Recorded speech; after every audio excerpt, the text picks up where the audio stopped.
बिस्मिल्लाहिर्रहमानिर्रहीम, अस्सलाम वालेकुम। Welcome to Walinama and RYK vlogs and podcast. आज का हमारा वीलॉग एक बहुत अहमियत का हामिल है क्योंकि आज हम बात करने जा रहे हैं फालिज और उसके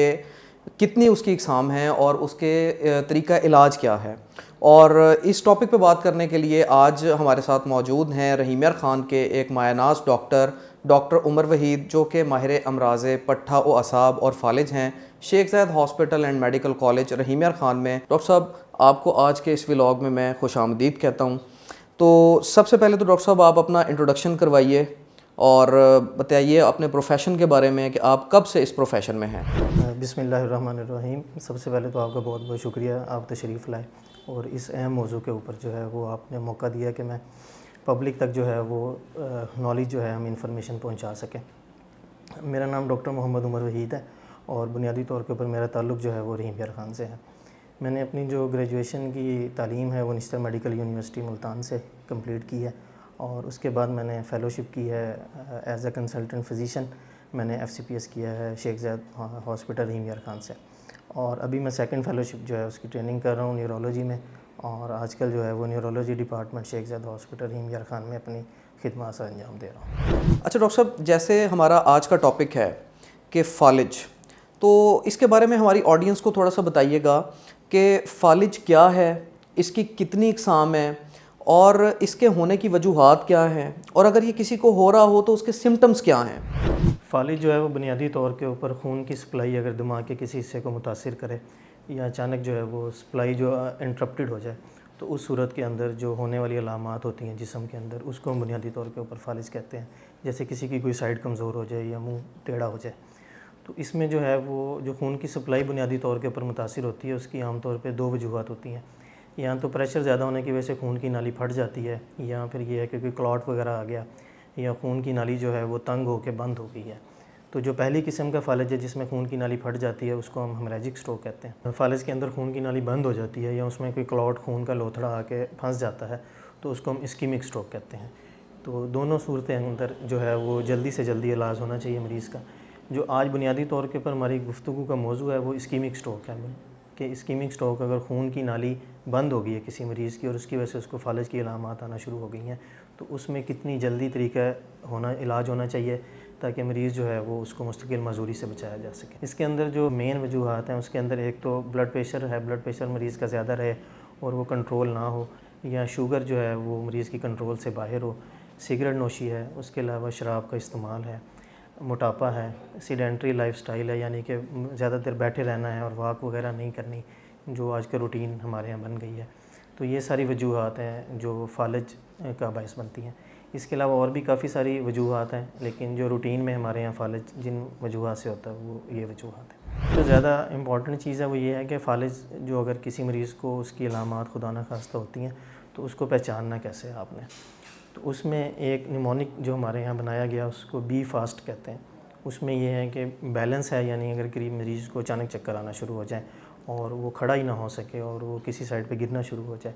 या आइज़ जो हैं उसका प्रॉब्लम हो जाए, उसको विजन लॉस हो जाए, अचानक उसकी नज़र चली जाए या उसको धुंधला आना शुरू हो जाए। और फास्ट में F जो है उसका मतलब है फेस, यानी कि चेहरा जो है उसका वो टेढ़ा होना शुरू हो जाए किसी साइड पे अचानक,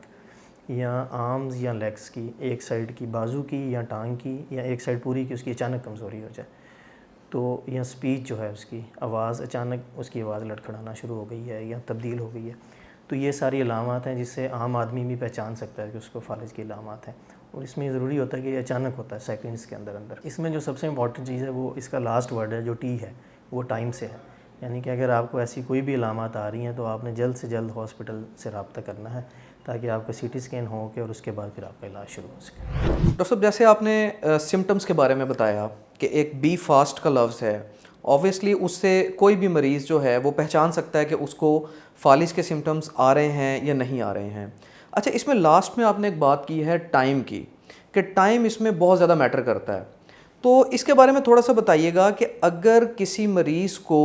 फालिज के सिम्टम्स आते हैं तो उसको कितनी देर के अंदर अंदर हमें हॉस्पिटल में पहुंचाना है, क्योंकि आजकल देखने में आ रहा है बहुत सारी ऐसी पोस्ट जो हैं वो सोशल मीडिया के ऊपर गर्दिश कर रही हैं कि अगर किसी भी फालिज के मरीज़ को 3 से 4 घंटे के अंदर हॉस्पिटल पहुंचा दिया जाता है तो वो मुस्तकिल माजूरी से बच सकता है। तो इस बात में कितनी सदाकत है, कितनी सच्चाई है, इसके बारे में भी हमारी ऑडियंस को बताइएगा। और ये भी बताइएगा कि अगर किसी को ये फालिज हो जाता है तो वो कितनी देर के अंदर अंदर हॉस्पिटल पहुँचे तो वो वाकई ही माजूरी से बच सकता है। अच्छा, इसमें यह है कि जो आपने बात की है फेसबुक पोस्ट की या सोशल मीडिया की, तो वो हकीकत में मुबनी बात है।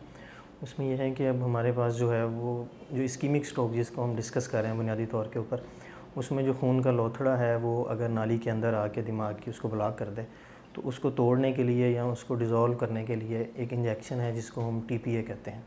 वो गवर्नमेंट ऑफ पंजाब की तरफ से अवेलेबल किया गया है एमरजेंसीज़ में जो टर्शरी केयर हॉस्पिटल्स हैं फ़ालिज के मरीज़ों के लिए।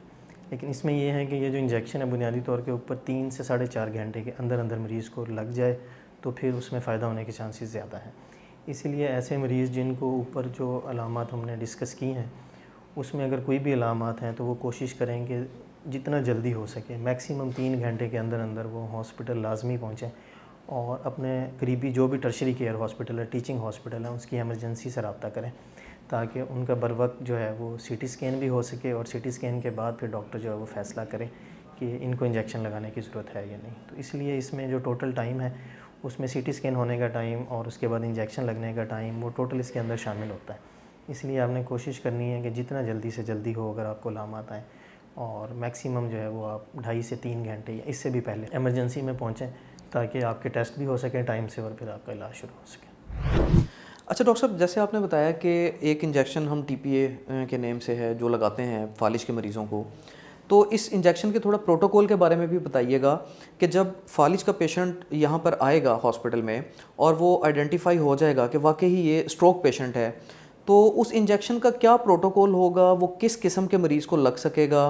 और किस सूरत में लगेगा, और उसके साइड इफ़ेक्ट्स के बारे में भी थोड़ा सा बताइएगा। और ये भी बताइएगा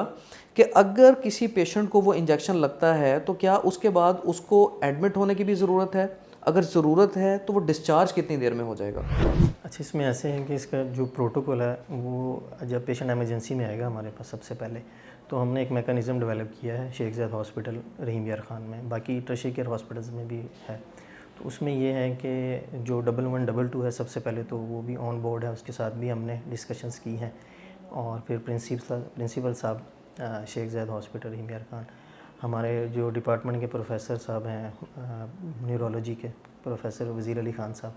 और मेडिसिन के जो हमारे हेड हैं डॉक्टर अकमल हुसैन साहब, और बाकी भी जितनी टीम है हमारी मेडिसिन की, क्योंकि बुनियादी तौर के ऊपर मेडिसिन का जो मेजर डील है वो मेडिसिन की टीम कर रही होती है, तो सारे जो ऑन बोर्ड हैं इस मामले में। तो जैसे ही पेशेंट एमरजेंसी में पहुंचता है और उसको इस किस्म की कोई भी अलामत हैं तो सबसे पहले तो अगर वो 1122 के ज़रिए आए हैं तो एक व्हाट्सएप ग्रुप बना हुआ है न्यूरोलॉजी डिपार्टमेंट का, और उसमें वो इन्फॉर्म कर देते हैं कि हम जो है वो फालिज का मरीज़ लेके आ रहे हैं, ताकि न्यूरोलॉजी की टीम भी अलर्ट हो जाए उसके अंदर और मैक्सिमम टाइम जो है पेशेंट का बचाया जा सके। दूसरे नंबर के ऊपर इसके अंदर यह है कि जैसे पेशेंट एमरजेंसी में लैंड करेगा तो सबसे पहले जो भी ड्यूटी डॉक्टर है वो उनकी हिस्ट्री लेगा और उन सिम्टम्स को, अलामात को कंफर्म करेगा कि वो वाकई फालिज के साथ हैं भी या नहीं, और वो अगर फालिज की अलामात हैं तो उनको फौरी CT स्कैन के लिए भेज देंगे वहाँ से। और फिर जैसे ही वो CT स्कैन उसका होके आएगा उसके बाद जो न्यूरोलॉजी का डॉक्टर है वो उनको असेस करेगा दोबारा कि जो CT स्कैन है उसके ऊपर वो क्राइटेरिया के अंदर फॉल करेगा कि नहीं इंजेक्शन। अगर तो किसी पेशेंट को CT स्कैन के अंदर ब्लीडिंग हो गई है, हेमरेजिक स्ट्रोक हो गया, तो उसके अंदर वो इंजेक्शन नहीं लग सकता। अगर वो उसको रूल आउट करेगा कि इसमें हम इंजेक्शन लगा सकते हैं, इसमें कोई ब्लीडिंग नहीं है, तो फिर जो है वो उनकी बाकी हिस्ट्री लेंगे मरीज़ की कि उसको पहले कोई ब्लीडिंग प्रॉब्लम तो नहीं है, कोई खून पतला करने वाली दवाइयाँ तो नहीं ले रहा पेशेंट को पहले जो है वो रिसेंटली कोई फालिज तो नहीं हुआ, कोई और ट्यूमर का मसला, कोई और ऐसा इशू तो नहीं है, क्योंकि इसकी कुछ कॉन्ट्रा इंडिकेशन हैं, यानी कि ऐसी वजूहत जिसमें ये इंजेक्शन नहीं लग सकता। अगर ये सारी चीज़ें वो रूल आउट कर लेंगे कि ऐसा कोई प्रॉब्लम नहीं है और मरीज़ को हम इंजेक्शन लगाएंगे, तो उसके बाद इसके कुछ साइड इफ़ेक्ट हैं जो आपने पूछा था कि इसके कोई मुज़र असरात भी हैं, तो उसमें कुछ मुज़र असरात भी हैं इंजेक्शन के, जैसा कि इससे एलर्जी हो सकती है या इससे ब्लीडिंग हो सकती है खुद भी। तो उसमें सुपरफिशियल ब्लीडिंग भी हो सकती है, किसी को नाक से दांत से खून भी आ सकता है, या डीप ब्लीडिंग है, किसी को खून की उल्टी आ सकती है, दिमाग की नाली जो है शरेआन खून की वो भी फट सकती है इसके अंदर, या किसी को पखाने के रास्ते से खून भी आ सकता है। तो ये कुछ परसेंटेज में होता है, तो लेकिन वो पेशेंट को पहले इन्फॉर्म किया जाता है उसके बारे में, उससे कंसेंट लेगी, और एक कंसेंट परफॉर्मा है पूरा, उसमें उर्दू में हर चीज़ लिखी हुई है, आप पहले वो परफॉर्मा पढ़ेंगे और अगर पेशेंट एग्री करेगा तो उसके बाद फिर वो हम इंजेक्शन जो है वो पेशेंट को लगाएंगे। इसमें जो रिकमेंडेड टाइम है जो डोर टू नीडल जिसको हम बुनियादी तौर पे कहते हैं, उसमें ये कि जब पेशेंट इमरजेंसी में एंटर हो गया और उसके बाद उसको इंजेक्शन लगना है, मैक्सिमम 30 to 60 मिनट्स के अंदर अंदर उसको लग जाना चाहिए। उसमें CT स्कैन का टाइम है, कुछ बुनियादी ब्लड के टेस्ट हैं, और वो हम अल्हम्दुलिल्लाह कोशिश कर रहे हैं कि मैक्सिमम टाइम बचा के मरीज़ को जब वो पहुंच जाए तो उसके बाद उसमें डिले ना हो, तो वो मरीज़ को लग जाए। दूसरा सवाल था कि पेशेंट कितनी देर हमारे पास रहेगा। तो इंजेक्शन लगने के बाद हम 24 घंटे के लिए मरीज़ को HDU में रखेंगे, हाई डिपेंडेंसी यूनिट में। उसमें पेशेंट का जो है वो रेगुलरली ब्लड प्रेशर मॉनिटर होगा, उसकी दिल की धड़कन का मुआयना होगा, और उसके अलावा उसकी जो कमज़ोरी जिसके साथ वो आया था उसका मुआयना होगा रेगुलरली, और उसको भी मॉनिटर करेंगे कि ये पहले से बढ़ रही है या कम हुई है या उतनी है। 24 घंटे के बाद फिर हम उस मरीज़ को वार्ड में शिफ्ट करेंगे, और उसके बाद अगर दोबारा ज़रूरत होगी CT स्कैन करवाने की तो फिर हम CT स्कैन रिपीट करेंगे पेशेंट का। और फिर उसके अलावा कुछ बुनियादी टेस्ट होते हैं फालिज वाले मरीज़ में, जैसे दिल का अल्ट्रासाउंड है जिसको एकोकार्डियोग्राफी कहते हैं, और गर्दन का अल्ट्रासाउंड है खून की नालियाँ चेक करने के लिए, कैरोटिड डॉपलर जिसको हम कहते हैं। शुगर के टेस्ट हैं, कोलेस्ट्रॉल के, कुछ बुनियादी ब्लड के टेस्ट हैं, वो सारे टेस्ट हम करके और उसके बाद अगर पेशेंट स्टेबल रहे तो फिर हम पेशेंट को डिस्चार्ज कर सकते हैं, 1 दिन 2 दिन, जितने दिनों में भी उसके सारे टेस्ट कंप्लीट हो जाए। और लास्ट में इसके अंदर हम असेस करते हैं पेशेंट को कि उसकी फीडिंग कैपेसिटी ठीक है, वो निगल सकता है, खा पी सकता है, फालिज की वजह से उसको कोई प्रॉब्लम तो नहीं हुआ, और कोई साइड उसकी कमज़ोर तो नहीं हुई। जो हुई है तो फिर उसकी फ़िज़ियोथेरेपी हम करवाते हैं और फिर उनको समझाते हैं कि आपने घर में कैसे करनी है, ताकि घर जाके पेशेंट फिर दोबारा डिटीरियोरेट ना हो और वो बेहतर हो के नेक्स्ट टाइम आए। तो इसमें यह है कि फिर हम पेशेंट को एक फॉलो प्लान दे देते हैं कि आपने ये मेडिसिन लेनी है और उसके साथ फ़िज़ियोथेरेपी रिक्वायरमेंट है या जो भी केयर की, और फिर आप फॉलो पे दोबारा चेक करवाना है। फ़िज़ियोथेरेपी की आपने बात की है, तो इसके बारे में थोड़ा सा हमारी ऑडियंस को बताइएगा कि फालिज के मर्ज़ के अंदर फ़िज़ियोथेरेपी की क्या अहमियत है। अच्छा, ये सवाल जो है, एक तो ये सबसे अहम सवाल है और दूसरा सबसे कॉमनली पूछा जाने वाला सवाल है। हमारे मरीज़ों को होता है कि हम दवाई तो खा रहे हैं लेकिन फ़िज़ियोथेरेपी जो है वो उसको शायद उतना सीरियसली नहीं लेते। उसमें यह है कि अगर किसी मरीज़ का फालिज की वजह से कोई हिस्सा माज़ूर हो गया है तो उसमें चांस होता है काफ़ी हद तक कि उसमें कंट्रैक्चर्स बन जाएंगे, यानी उनके जोड़ जो है वो जुड़ जाएंगे आपस के अंदर, या अगर मरीज़ जो है वो ज़्यादा लंबे अरसे तक पड़ा रहे तो उसकी कमर पे जो है वो ज़ख़म बन सकते हैं। उसके अलावा खाने पीने का प्रॉब्लम जैसे हमने पहले डिस्कस किया इसके अंदर होता है, तो उसमें मरीज़ कोई भी चीज़ चाहे मतलब कोई भी चीज़ पिएगा, खाना पीना खाएगा, तो वो को चांसेस होते हैं कि उसकी चेस्ट ख़राब हो सकती है उसके साथ। तो ऐसी सूरत के अंदर फ़िज़ियोथेरेपी जो है उसकी इम्पोर्टेंस बहुत ज़्यादा बढ़ जाती है कि पेशेंट को जितने अरसे में उनकी बेहतरी नहीं आती उतने अरसे में उनको मोबाइल रखा जाए। रेगुलरली फ़िज़ियोथेरेपी के साथ कॉन्ट्रैक्चर्स ना बने उनके, कोई बेड सोर्स ना बने उनके, ताकि फिर जब वो पेशेंट आहिस्ता आहिस्ता बेहतर हो जाए तो उसके साथ कोई डिसेबिलिटी अटैच ना हो पेशेंट पे। डॉक्टर साहब, लास्ट क्वेश्चन कि आजकल ये देखने में बहुत ज़्यादा आ रहा है कि उम्र रसीदा लोगों के साथ साथ यंग जनरेशन में भी ऐसे बहुत से मसाइल आ रहे हैं, फालिज, हार्ट अटैक और इस तरह के दूसरे अमराज जो हैं। तो इसके बारे में आप एक अपना शॉर्ट सा मैसेज बताइएगा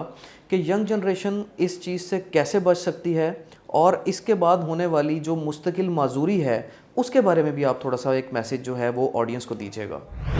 इसमें यह है कि बदकिस्मती से अभी हमारे यहाँ जो है वो बूढ़े लोगों के साथ साथ जो यंग लोग हैं, जवान हैं, उनके अंदर भी फालिज की जो रेशो है वो बहुत ज़्यादा बढ़ रही है ख़तरनाक हद तक। तो उसमें यह है कि एक तो हेल्दी लाइफस्टाइल अपनाना चाहिए, वॉक जो है उसको अपना मामूल बनाएं, सिगरेट नोशी जो है उससे परहेज़ करें, जो जंक फूड है उसको कोशिश करें कि कम से कम इस्तेमाल करें। बाकी ये है कि अगर किसी पेशेंट को शुगर या ब्लड प्रेशर का कोई प्रॉब्लम है तो उससे कोशिश करें कि उनको कंट्रोल करें और टाइमली उसका इलाज करवाएं ताकि फालिज होने से बचा जा सके। डॉक्टर साहब, बहुत बहुत शुक्रिया आपके टाइम का कि आपने अपने बहुत कीमती टाइम में से हमें टाइम दिया, और उम्मीद करता हूँ कि आज के इस पूरे पॉडकास्ट के अंदर जो बातें बताई गई हैं वो मरीज़ों के लिए बहुत कारगर साबित होंगी, और आज की जैसे यंग जनरेशन के बारे में आपने मैसेज दिया है वो भी जो है वो बहुत फ़ायदेमंद साबित होगा। तो आपके इस कीमती वक्त के लिए तो मैं आपका बहुत बहुत शुक्रगुज़ार हूँ। अगर आप भी किसी भी किस्म के टॉपिक के बारे में डिस्कशन करना चाहते हैं या जानना चाहते हैं तो आप नीचे हमारे कमेंट सेक्शन के अंदर हमें बता सकते हैं कि हम किस किस्म के कंटेंट के ऊपर बात करें और कौन से टॉपिक्स आपके लिए लेके आएँ, ताकि आप तक वो तमाम इन्फॉर्मेशन बर वक्त पहुँच सके जो आप जानना चाहते हैं। RY के वीलॉग्स एंड पॉडकास्ट और वलीनामा के प्लेटफॉर्म से मुझे इजाज़त दीजिए। अल्लाह हाफ़िज़।